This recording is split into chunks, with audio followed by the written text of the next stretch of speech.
if you've got the cash to invest and if you've got the money and the deposit and the capability to buy, like you should buy right away. You should never wait for an opportunity, because like right now I'm buying probably like 16 properties at once as we speak that are settling. Fucking hell. Today I sit down with one of the top Australian property developers of our generation. This guy went from having all odds stacked against him, growing up in the western suburbs of Sydney, to amassing over 100 properties by the time he was 30 years old. Everyone's like, don't buy. Like, you're crazy. I would buy no matter what, whether the market's going up or down. He shared his personal journey from where he came from to getting to his first property, to his 10th, all the way to his 100th property. 25, I had probably about 11 or 12. Wow, okay. Yeah. And then 25, 30? Yeah, like it's literally like 80, 90 properties have come in the last like 7 years. Holy shit. He revealed his simple blueprint on exactly what he looks for to find the winning property. So when he buys it, he makes money on the deal. If I was starting again right now and I was buying my first property, and if it was investment purposes only, I would concentrate on 3 keys, which is... I sat and I picked his brain about money management,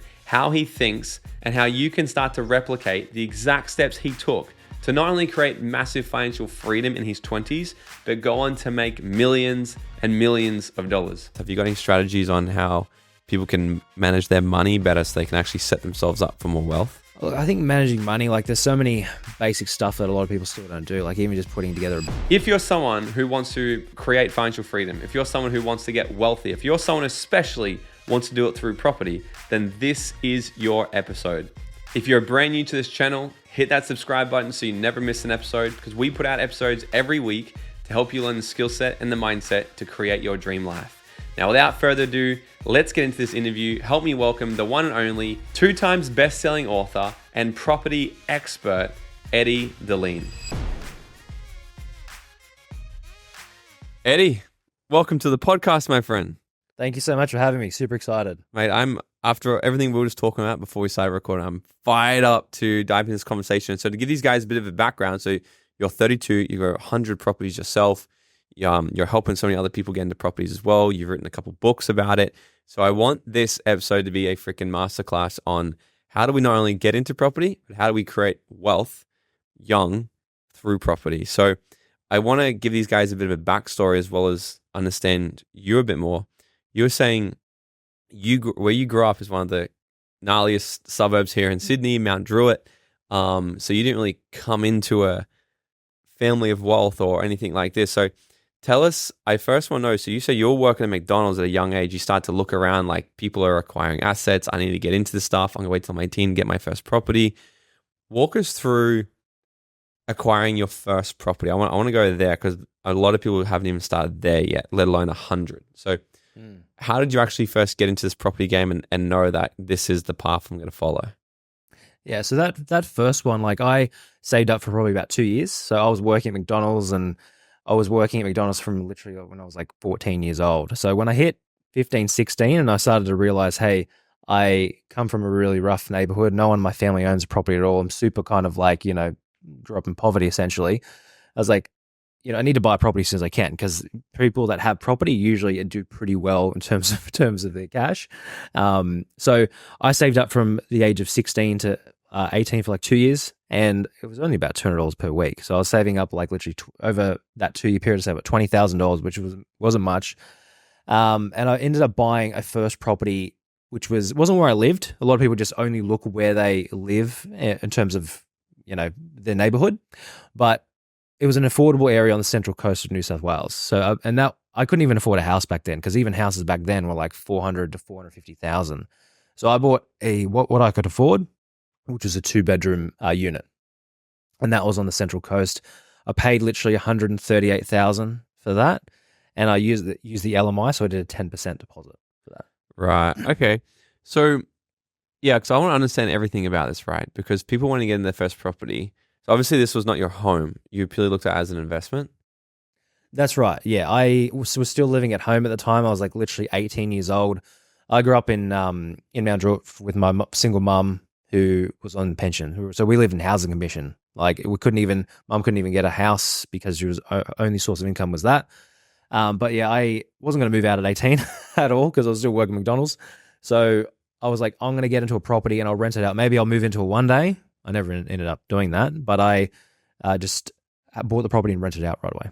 Yeah. So what are you looking for in it, like for a first home? Like did that property for you, was it good, or did you learn any mistakes through that? Or I just want to suss that. Um, well, look, I never really called it a home. Like I always call them as properties, right? Properties, yeah. Yeah. So people call them like, different things, but like that was been one of the best properties I ever bought. It was a 2-bedroom ugly unit. Like this thing had like, when I went to inspect it, it had like graffiti on the outside. It was just rough. It was like an hour and a half. So on the central coast in the suburb of Tuggeranong. So around the entrance, like an hour and a half out of Sydney. And while I knew I wasn't likely going to live there, it was vacant at the time. Tenants just moved out, and the real estate agent said, "Look, you can get tenants in right away. We've actually got people waiting that need to move into a place, and they'll pay about $220 a week." So I was like, I did the numbers, did the math, like $220 a week, and the property's only $138,000. So like my mortgage repayments would have only been, like $190, $200 a week back then. So like the 220 was basically going to cover the property itself. So I was like, I'm 18, I'll stay at home. I moved out, after that shortly anyway and rented, but I bought that as just like a stepping stone. So I was like, I'll buy something more affordable, what I can afford, instead of waiting another, 1 or 2 or 3 years to save up for a house. Cause everyone says you got to buy, a big fancy house right away or buy your dream house as your first one. I did the other approach. I was like, I'm going to buy something affordable to just get my foot in the market. And like, I wouldn't say there was any mistakes with it, luckily enough. Like I looked at the numbers and it probably rented out right away, literally a week later. So what are you looking for when you're buying your first property? What's important? To me, if I was starting again right now and I was buying my first property, I would, and if it was investment purposes only, I would concentrate on 3 keys, which is first, I want to buy a property with a really good rental yield, like a yield return. So let's say I'm buying an affordable property, right? And I use it like I buy properties that are much more expensive than this, of course, but I'm using this as an example. Like you can buy an affordable kind of property, maybe not a massive house, but maybe like a townhouse or a villa or a unit. You can buy an affordable property like that in a market such as like Perth, as an example. Everyone's talking about Perth at the moment. Yeah. And you can buy an affordable property like 300K. So with the rental yields in Perth in metro locations being like only, 7-10 kilometers to the CBD, so inner city locations, some of those properties rent out for like 500, 550 a week. So a return basis, like they're like 8% return, which is huge compared to Sydney and Melbourne because they've got really, really low returns. So yield's number one in short. Second thing is I want to look at the long-term growth. So like, will this property realistically be worth more in the next 5, 6, 7, 10 years? So yield growth. How do you know that? What are you looking for to be like, this is going to go up? Well, a few different things. So one of the which is as in proximity to the city and like the overall location. So like the also historic like growth trends. So if we're talking about a property that is in a capital city, and when you look at like the data and statistics, and this is going into the numbers probably too much, but like the average kind of capital city in Australia in every single state over the last 30 to 40 years has had a compound growth rate of like 6% per year. If you stretch it out over that period of time and you break it down year by year, it's average about 6%. So I'll stick to kind of like a metro location, and that's where I was talking about, being 7, 10, 15 kilometers away from like Perth as an example. And Perth's just one example. Like if you go back on my like YouTube videos from like 3, 4 years ago, I was talking about Brisbane, Gold Coast, and I was buying everything in the Gold Coast back when it was really, really cheap. Now it would be good. Yeah. So the market Definitely bought. You were good if you bought it years ago. But it's crazy. Like everyone says you're crazy when that's not the time of the market. So like right now people are like, well, why are you buying in Perth for? And it sounds pretty silly. And it's people starting to catch on that it's an affordable market. But like in 3 years' time, everyone will be like, oh, I wish I bought in Perth. So yeah. So you're saying that Perth is a suburb that you think is going to be a next big thing? Yeah, like right now it's booming. Perth is booming, the overall metro kind of location. So I'll buy anything right now within an hour radius of the Perth CBD. Right. So why Perth? Like, is there big? Because you'd think, aren't they bringing like the games to Brisbane or something? Isn't it the Olympics or some shit's coming to Brisbane? So a lot of people, because up on the Gold Coast, a lot of people are like, oh, buy Brisbane because the Olympics. Is that a false narrative, or what do you think? Look, Brisbane will grow in a sense in a little bit in relation to the games, etc., which is like 2032, or you're like 7 or 8 years away. But what I look for in my Perth is I study pattern recognition, right? And pattern recognition is what a lot of people talk, not everyone, but some people talk about in terms of like the growth cycles. So like growth cycles in Australia, what I've learned over the last decade plus 15 years I've been buying is that different states will have growth cycles and they'll take different turns. And over like let's say a 12-year period of, let's say, Brisbane, you might have, or Brisbane or Perth, you might have a metro kind of region. And I talk about metro being within an hour of that, capital city.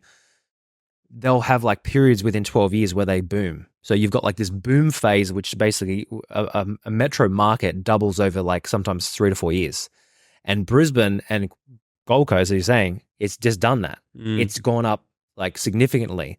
Like I was buying properties for like 300K literally like 3 years ago, and now the same property is like 700, 650. Yeah. So the market's just doubled. And what I also look for is like, if that's recently just happened, what are the odds and the probability, and is it logical that it's going to do it again in a really short time frame? It will continue to grow, absolutely, but it's usually they go in the there's like the growth phase and there's also like a plateau phase. And prior to Brisbane, as an example, Brisbane as a metro market doubling in the last 3 years, a lot of people forget it was like flat for like 10 to 12 years. Yeah. Brisbane was known for no growth at all. Even Gold Coast was like, when I was buying in Gold Coast back in like 2016, 2017, 2018, they're like, why the hell are you buying a little ugly 1-bedroom unit or a house in Gold Coast or Southport or Surfers or Mermaid Waters? They're like, why are you buying there? But I did that because I recognize the patterns of what these like cycles happen. And because I look back over, 5, 10, 20, 30, 40 years, and you can actually notice what prices, when they start to increase, how long were they stagnant for? And they might have been stagnant for 10 years. And then after a 10-year period, they doubled in value. Yeah, right. Okay, cool. So, and I think we segued on the second. What was the third one? The third one is buying a property that's, people refer to as different things, but I would call it buying under market value, or buying property at a discounted price, essentially. And how do we know if it's discounted or not? So the first thing you have to learn to do, which is like the average person buying their first property, is going to be very, very hard to do, because I've been doing it for like a long period of time. It's like a skill that you build up like anything in life. But you have to learn to actually do what they call as a CMA, which is a comparable market analysis. So if someone's showing you property for, let's say, 500,000, hypothetically, you don't just take the actual, or they say this property is for sale for 500K.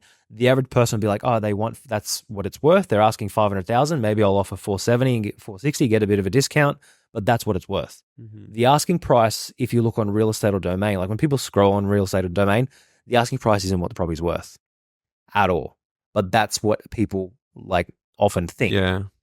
So a comparable market analysis is basically like comparing properties that have recently sold, but also comparing properties that are on the market as well. Because in a market, let's say like Gold Coast, Brisbane, or Perth, some people are like, oh, well, this property sold like 4 months ago for like 450. So this one I should buy for 452. I'm like, the market's moved so much in the last 4 months. You have to look at also like the market trajectory, one would say, of how much it's growing in the last 3, 6, 12 months.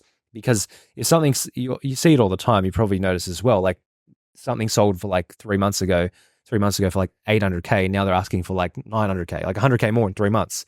So you can't really look at, really old extreme data, but it's a combination of on-market properties, the trajectory, and properties that have sold. And you obviously comparing the exact type of property to one another in terms of quality, finishes, and age, size. Yeah, it's all to it. Okay. So we've talked about the first property, okay? Because what I'm still trying to understand is, so you bought your first one at 18, so in 14 years, you've done over 100. That's a lot a year. So how the first 10 happen? Because I think, isn't it getting your first 10? Yeah, the first book ever done. 30 under 30, isn't it? Yeah, that was the main book. 30 properties before 30, yeah. Yeah, so I want to focus on this. Yeah. How the fuck do we get 30 properties by 30? Because I understand the first one, right? Yeah. So how do we, what's the process in this? What's the average person not seeing? Yeah, all right. So the strategy with the 3 things, right, that I spoke about, which is yield, growth, and under-market value, it's those 3 things for multiple reasons, right?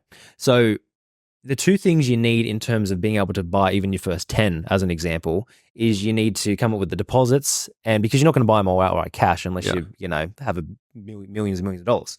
But if the average person starting out, they need the cash flow, like they need serviceability from the bank. And serviceability from the bank, or borrowing capacity, because let's say the average person goes to the bank and they can borrow 600K. They're like, well, how do you get a 6 million worth of property if Like, if I can only borrow 600,000 Mhm. worth of, from the bank. And that's where, out of the three keys, like, if you must focus on a property that has a really good yield. So a good yield would be 6, 7, 8, 9% kind of mark. Yield being the cash flow you get back in rent for the property. Explain yield. Yeah. So yield basically would be the annual rental income divided by the purchase price. So let's say let's say your property's renting out for $500 a week. Yep. $500 a week, 52 weeks a year is about 26K ish per year. And then 26K divided by the actual purchase price, that's the formula, would work out like $500 per week for a 500K property would be about a 5.2% yield, which would be average. So that yield wouldn't be very good in my eyes. So the average is 5. Well, the average yield that most people aim for, most investors aim for, is like a 5% yield. Yeah. Interesting. And you're aiming for, you're telling us 6, 7, 8. Between 6 and 10. Yeah. Wow. As high the better. But trying to get the next property and go from 1 as an example to like 10, how I managed to do it is multiple different things. But if you buy a property that's actually under what it's worth, so let's say you buy a property for like 450 when you know it's worth 520K as an example. So you're buying something 70,000 on the way in. So essentially, if you're buying something under market value or under the bank valuation, then you're making 70 grand, which is like 15% technically. And remember, the average growth per year is on usually 6%. So if I'm buying 15% under what it's worth, I've already saved 2.5 years, roughly. And I bought something with immediate equity in it. So I've made 70 grand just by signing a piece of paper, which takes a couple seconds to do. Yeah. So then you got equity in there from day one. You don't have to wait for capital growth. You can roll into another property. You can roll it into another one. I didn't do that every single time. Obviously, over the years, as I started working at McDonald's, and I got a second job, and I was hustling, working my ass off.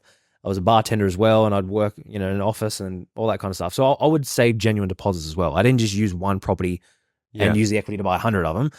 Out of the first 10 properties, I probably saved up 5, 6 genuine deposits. And the other 4 out of those 10, I used equity to roll into the other ones. Yeah. But those 3 keys is very crucial, and everyone misses out on them. People overlook it. People think it's impossible. People think you have to choose between growth or cash flow, or growth or yield, which is completely idiotic. Like 99% of investors believe that still to this day. You have to choose between growth or yield. And like I've been telling people for years, you can have both. You can have both. 100%. What about being too over leveraged? Like, isn't there some sort of risk in having like, because I've had a friend say it to me lately, because I'm like, okay, my plan is when I'm gonna get property, like we're literally in the process as like right now, as I said, if it goes good, we'll get another one by the end of the year. And then probably next year, a couple more. Like if these things start to roll, we'll get a couple more next year. Yeah. And then one of them was like, be careful not to over leverage, which I can kind of understand, like, because, just protecting your losses. If things went wrong, now I'm in $3 million of debt or whatever. Yeah. What sort of risk is there with growing fast? To me, with the strategy that I have and that I've used, I think it's like when you figure it out, I see it's risky not to over leverage, not to leverage up to the max, because like the 3 keys, right? Let's say you're buying a property, the average person buys with a low yield, right? 4 or 5%. But if let's say I get an 8% or 9% from day one, realistically, even if interest rates went up, I'm still getting a higher percentage than the banks are actually charging. So, but to basically minimize risk along the way, the 3 keys aren't just like how to scale up, they're also protecting your backside as well. So like the higher the yield, the more cash flow you've got in terms of a buffer. So if the interest rates went up or if something happened, you've got cash flow there to cover you in case the rates did go up or whatever happened. That's one thing. The other thing is if you're buying, let's say 15% or 20% under what it's worth, technically that changes your leverage, right? Because if you're buying probably, let's say 500K, let's say the average person puts down like, let's say 10% deposit. So the loan's 450 and the house is worth 500K.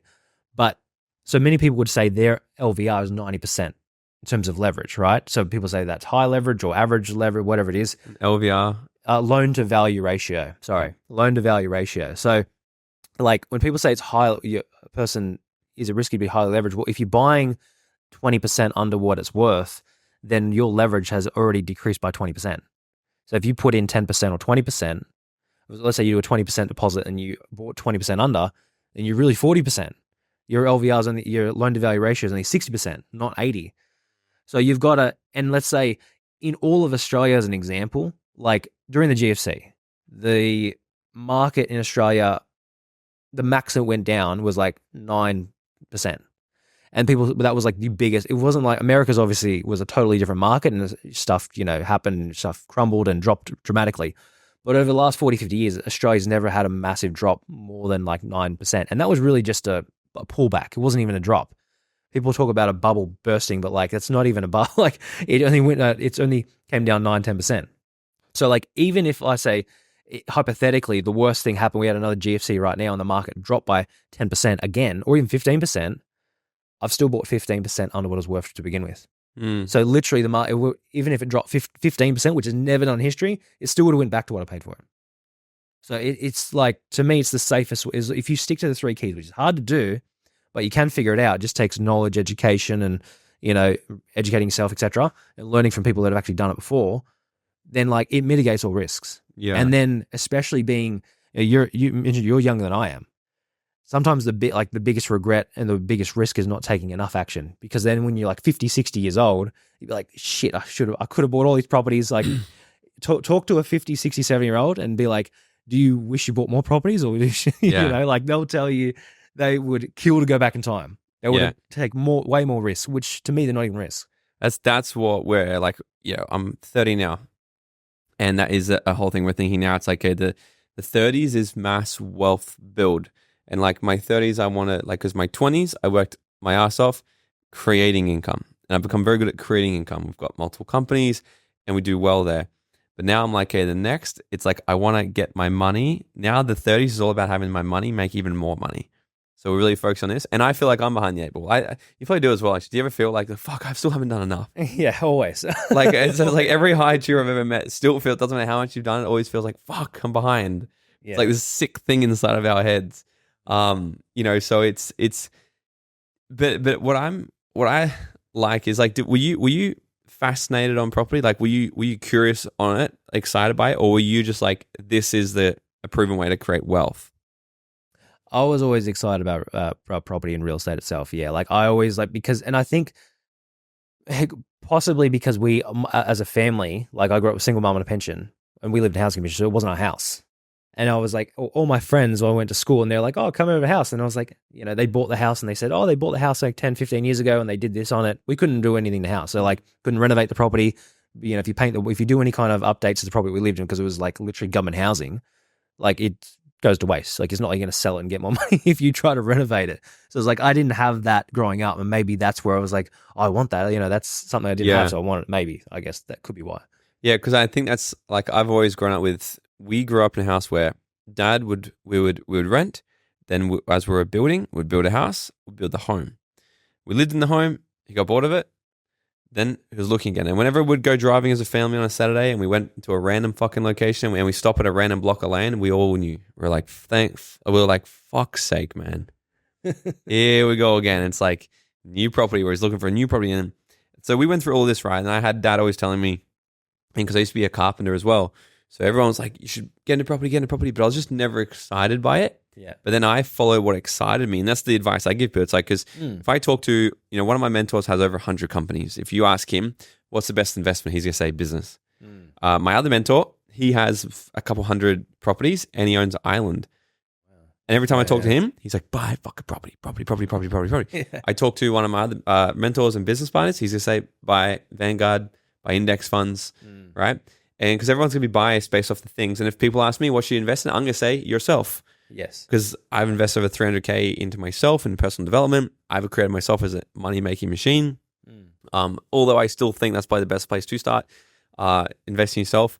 But then it's all about leaning into what sort of excites you. But like I said to you before, I'm not excited about property, but I'm excited about wealth. Yeah. So that's why we're leveraging people like you guys.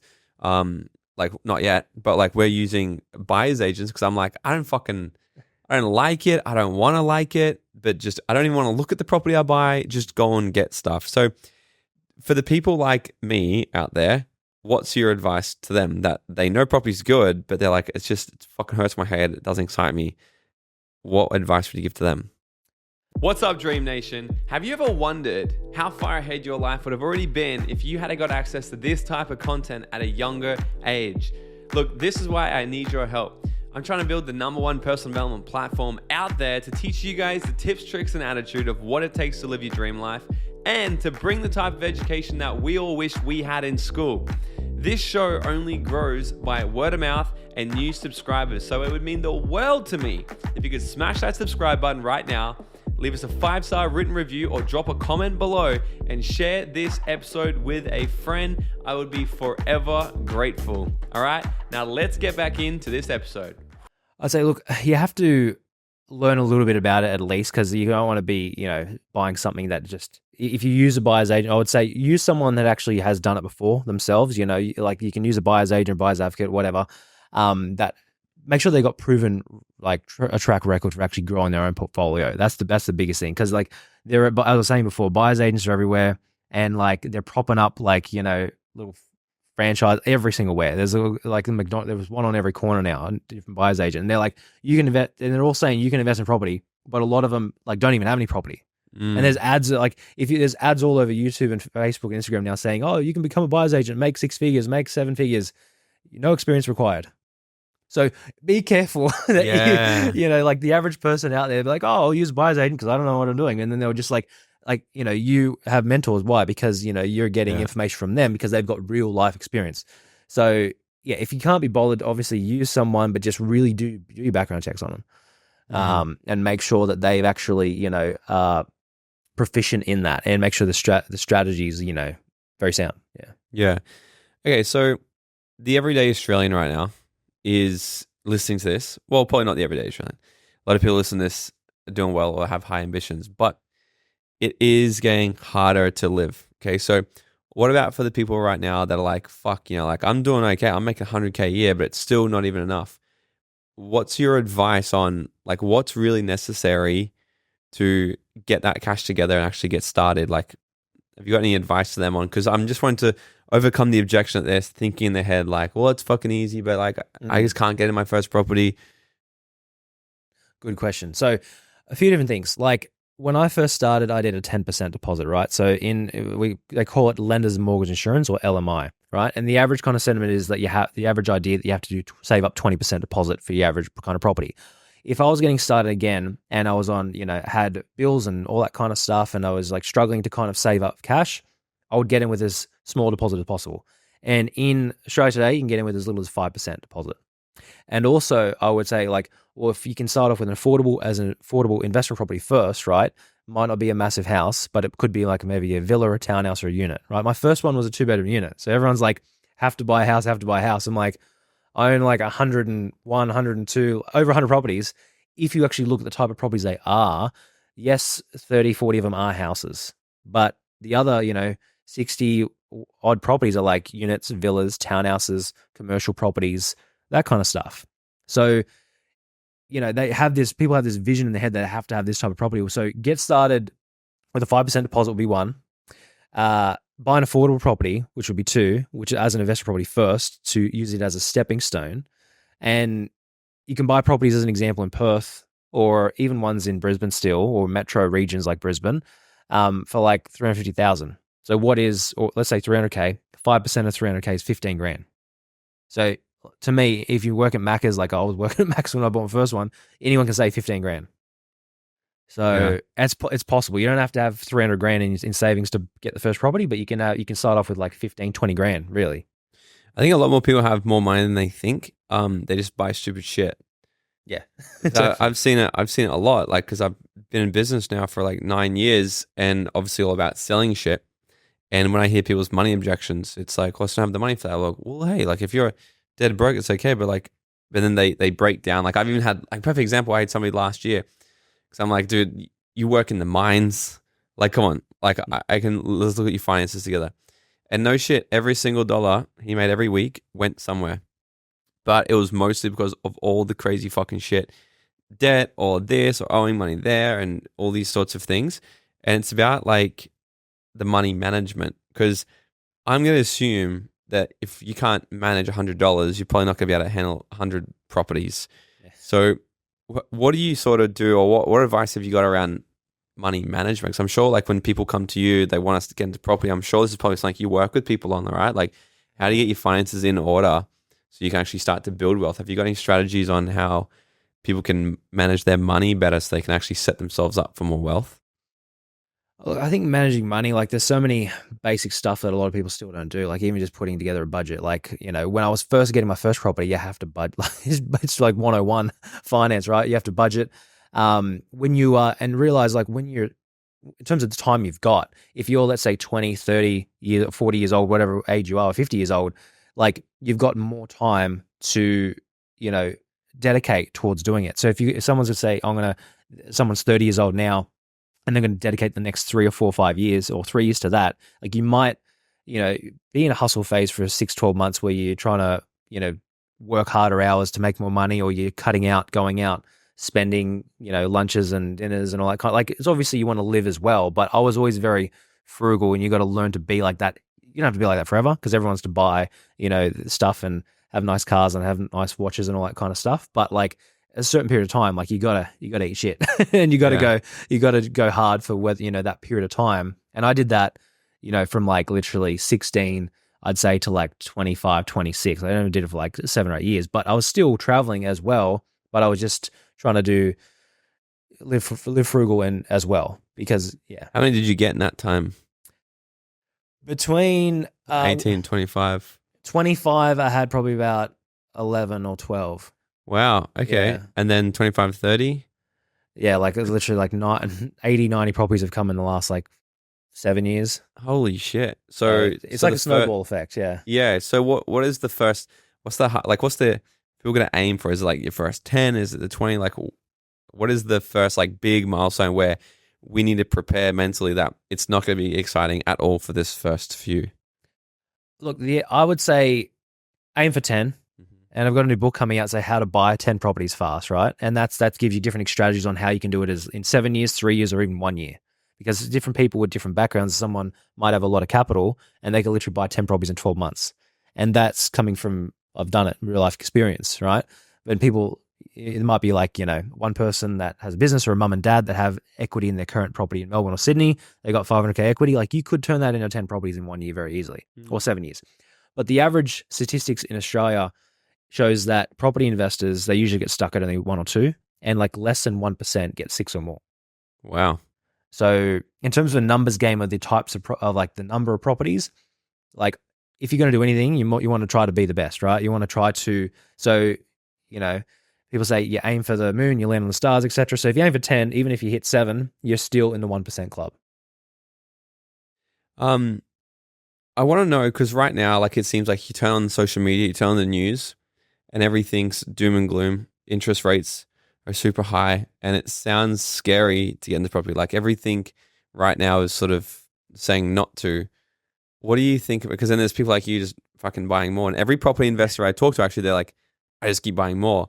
But then from what I know about it, I'm like, well, it sounds like it's a bad time. So how do we see through, like, what's real, and what do we actually need to pay attention to? Is this a bad time to buy? Does it not matter? Interest rates, what's happening? Look, to me, if you've got the cash to invest, and if you've got the money and the deposit and the capability to buy, like you should buy right away. You should never wait for an opportunity, because like right now, like I'm buying probably like, I don't know, 16 properties at once as we speak that are settling. Fucking hell. And that's where I hit 101, 102, or whatever, probably 103. But and it is the highest interest rates that we've seen in the last 12 years. The interest rates are probably equally as high as when I first started. When I first started, they're about 7%, and now they're about 7% for an investor, or a bit low. But they have been predicting, like different banks, like they predict like 6, 7 rate cuts next year. And, usually the time to invest is when people are scared as well. Like, you've probably heard all those quotes as well. Will you invest when blood in the streets, Warren Buffett says, right? Yeah, that's There's right. blood in the streets, go buy. So if when everyone's selling, everything's down. That's right. So, like, people wait. They might wait and they're hoping that it's going to go down, but I've never seen it. It never works out. Like even during when I bought, it was like during the GFC. It was like 2008. Everyone was like, "Don't buy, don't buy, don't buy." Like you're crazy. But I bought then. So I would buy no matter what, whether the market's going up or down. It's still over a 30-year period, right? It's still going up like that. It's still always it might be going like, up and down, but it's still in the long term. And especially if you're 30 years old, like you got like even if the market came back, and if you're buying the right, the strategies I mentioned, you're buying 10, 20% under what it's worth, even if the market came back 15%, which has never done that, Yeah. you're still ahead anyway. I want to know how you think, because when it comes to investing and building businesses, it's really about thinking clearly. Because like you just said, 2008, everyone's saying to you, don't buy. I know there's in psychology, there's about 120 or something different fallacies and biases we have of the mind that skew all of our judgment. One of them being, and this is also why I don't usually hire people in my company. I'll do one of the interviews, but not all of them, and I'll usually do the final one, because I am trained to see people's potential. It's like what I do in personal development training. Like people come to me and they're like, oh, I'm fucking horrible. I'm like, you haven't fucking seen this inside of you? I see potential. So I will have confirmation bias, and I'll only look for the things that I want to see. And I won't see, oh, red flag, red flag, red flag, red flag. So confirmation bias is one.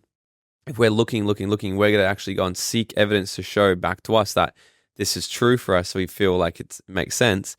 There's another bias. I forget what the one it's called, but essentially if everyone's saying one narrative, we will actually believe the narrative because, well, fuck, if everyone's saying it must be true, we won't actually look within and go, hang on, what the real evidence here? So what are some things you've learned along the way, like biases like that, or things you've got to watch out for and overcome so you can think clearly and actually make proper decisions?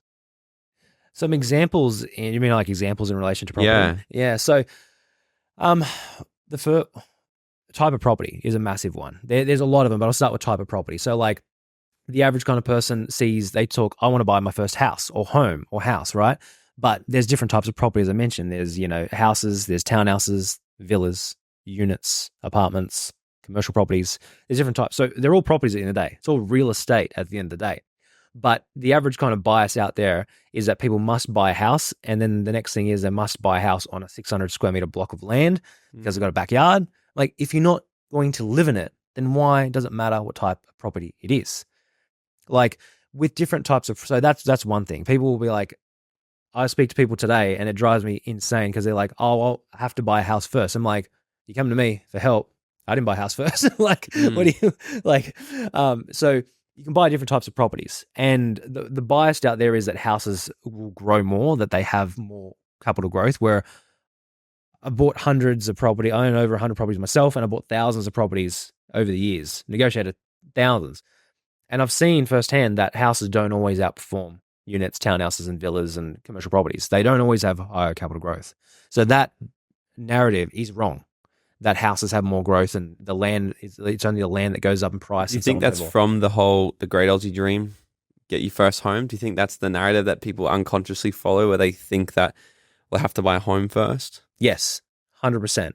And, they have to, I think sometimes it comes down to ego as well. People are like, they want to show their friends, well, look at the house. Like, it doesn't matter. Like, whereas, like, no one wants to show them the pile of dog shit they bought for $200K in the middle of nowhere. And bear in mind, like, even those, like, these properties I'm talking about for like $350K, like, I bought a 1-bedroom unit in Surfers Paradise, right? Yeah. And this is back in, like, on Leonard Avenue in, like, 2016. It was a 1-bed, 1-bath unit in a small block. I bought it for 169 grand.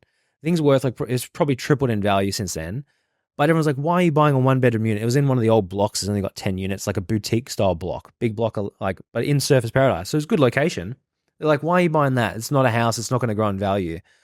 And, it was renovated inside, but it wasn't like, that's a good area too. It was like 169. I was like, and I showed people properties like that. And they're like, oh, well, I really, really want to show my mum or dad that I bought a house. I'm like, that doesn't fucking matter.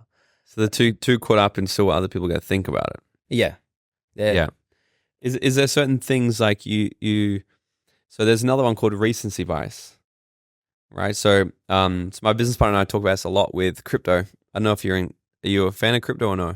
I've never invested in crypto. I've just been pure 100% property. I've always been like, maybe I should, I don't know, but I never have. I'm like I'm not a for or against it. I put a teeny bit in there, so if it does all the things that people say it's going to do, then I'll be happy that I put that amount in. But if it goes to absolute shit and does nothing, then life still goes on and I just learn a lesson. But a lot of these crypto investors and a lot of times in investments, with recency bias, we get skewed, our thinking gets skewed based off what has just happened. So, whoa, well, Bitcoin's just gone up. Let's go buy more. Or and they think that because it recently happened, that's what's left in their mind. That's what they can remember, and they have emotion attached to it. They think it's going to keep happening, keep going up, keep going up. Is anything else like this? Like when you're looking, because like that's why a lot of people are saying like buy on the Gold Coast now. It's like, well, you're thinking because we just fucking grew, but what happened for the last decade before that? Nothing. And a lot of people are getting skewed into buying on the Gold Coast because it's just going to keep going up. But they forget, in my opinion, I think it really went up because we were like one of the only cities that didn't really have a fucking lockdown, and we had tens of thousands of people come up, and the property market just went through the roof. But what are some other like sort of thinking patterns, I guess, you're aware of that you try to not, when you're looking for decisions or you see other people make? Well, that is definitely one. So you hit the nail on the hammer right there, because people jump on the end of a boom. Yeah. That's exactly what you said. So going back to studying like the pattern recognition, like they go through these cycles and then they usually taper off and they don't have much growth for sometimes between 5 and 10 years. So they can be sitting flat. So that happens all the time. People like jump on the end of it and then they just bought after it's just doubled in price. Like it's just, and then it's not going to double in that terms of, and then after it's just doubled, the yields have dropped off massively as well. So it no longer has a high yield. You're buying with a low yield now. And it's so, yeah, that's definitely one. I'd say another one would be the percentages, like in terms of the deposit you have to do. Everyone's like, you have to have a lot of money. That's the average kind of narrative that people believe. You have to have, 200 grand before you can buy one, whereas you can buy one with, 20, 30 grand deposit. Yeah. Who did you learn from? Like, who's some of your biggest mentors? I read the first book I read was Rich Dad Poor Dad. So everyone, Robert Kiyosaki, read that book. There wasn't really many property investment books out there. So when I first started reading, there was another one, a guy called Steve McKnight, but that was like probably 20 years old at the time of when I read it. So I was like, this book that I'm reading, it has like, 40K houses in it. Like they're not 40K anymore. They're like, 300, 400,000 even back then. So it was good book, but it just had really outdated, strategies, and the prices were all out, right? So there wasn't really any books. Like I did, I was always following like the different types of, property investors, like you have those property investors magazines and all that kind of stuff. And I just took bits of information from, this, when I had 2 or 3, I was like, all right, this person has 5 or 6, this person has 7 or 10. And then I'd try to basically, surround myself with people that had those properties. Not that I surround myself, but just, learn their strategies, read all the books, watch YouTube videos. And that was, pretty much it. Have you done much work in like, because you've not just crashed in property, you've now got a really successful business as well. What's been some of your biggest lessons in, like, when it comes to yourself, your mind, like mastering the discipline, mastering the mind of business? Has there been any sort of big lessons that stepped out? Because I'm just trying to think, I'm putting myself in growing up where you grew up, there wasn't really role models of how to be a millionaire, how to grow a successful life. I'm just the people are probably trying to put it together. It's like, how the fuck was working at McDonald's in Mount Druitt and now crushing it? Like, what's been some of the biggest learnings, I guess, you've taken? Learnings, I would say, like, in terms, if you want to continue growing and get to the next level, like you got to get comfortable being uncomfortable, like, which you've probably heard of before. Yeah.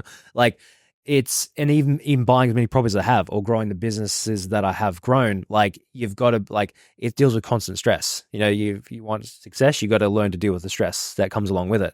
But to me, it's been like, it's an exciting thing, but it's like what you were saying before as well. Like there's always another mountain to climb. You aim for one goal, you hit that goal. It's cool. It's exciting. You relax, you party, you have fun, but then you're like, what do I do now? I got the next thing to do. So the biggest things I've learned is like how I've adapted, I would say, over the years and coping with the stress, because I would be really emotional when I first started out. Like I'd be, jumping up and down, crying, screaming that I would have like a issue with a property or whatever it is. And now it's like, have learned to think with a more longer term mindset, I would say. And even though there's going to be a lot of hurdles that I've got to overcome, but this is looking at it from a very long term perspective. So trying to regulate emotions would be one. What is next for you? When are you going to stop? What's the goal to conquer? I'm not going to stop. 1,000 properties? Yeah, well, the next goal would be 200, and the next goal would be after that would be 300, and then 1,000, and then 2,000. But like, you hear of people that in the world that have 10,000, probably like Robert Kiyosaki is like 5,000, 10,000, Does he? units or something like that. Obviously, he's like 70 plus years old, Yeah. but like it's just that constant need for progression and trying to get to the next level. So I believe you set long-term goals and also short-term goals as well. Like I set yearly goals, but also, trying to always have one eye on the future, but trying to enjoy life as well. Because now I've got, I've got a family, I've got a wife and 2 kids now. So yeah. Yeah. What do you think of, like, do you invest outside of Australia or just in here? I've only bought properties in Australia so far. Are you gonna expand? Like, what do you think about international markets? I do want to eventually invest in other countries. Like I am American. I'm an American citizen because my folks are from American. Yeah. Yo, what is? My folks are from America. Oh, no way. Yeah. So isn't the market over there meant to be like fucking nuts, isn't it? Well, yeah, it's like it goes. There's so many. Obviously, you got 50 different. Like it's not as segregated, I'd say, as Australia, where you got only a handful of states and really big populations there. But it's just a different finance, and like half the battle with buying lots of property and investing in property is dealing with the finance, and getting finance over there. So a lot of properties you got to buy. If you're in Australia, you got to buy outright in cash, which is completely fine now. But it's just I'd rather be the master of one thing than a jack of all trades, and that's where it's like I got interested in buying properties in America like 6, 7, 8 years ago. I never did because I was like I'm gonna master the Australian property market first before I start to do anything else. Because I know, so Grant Cardone obviously talks a lot about just actually buying massive complexes. Yes. Is that something that you've seen work here or something on your radar of just actually buying buildings? Yeah, so I've started to do that. Like I've recently bought, not on that scale, but I bought a block of 12 units in Perth recently for about 4.1 million. And I bought a couple buildings that are like 6 million and 7 million recently as well. But the blocks of units, like there's less massive unit blocks here in Australia compared to America. Like they're very, America has them everywhere. You can get blocks of like 10, 20, 30, but often they're not like, you don't have that many in Australia as of yet. Well, you do, but they're all already been strata titled and sold individually to people. So like we'll buy like a block of units that's owned by one person, take over the whole block. Yeah. There's another block of 24 in Perth that I'm trying to buy at the moment, but yeah, it's exciting, eh? I love it. Mate, what's one thing I haven't asked you that I need to ask you that these people need to know about getting wealthy in property? Shit, that's a hard question. What do they need to know which you haven't asked? I actually, it's a very hard one. Look, what I heard from people as an example, that to surround yourself with other people that have actually done it before, like to try to get a mentor, like read as many books as possible as from an early stage.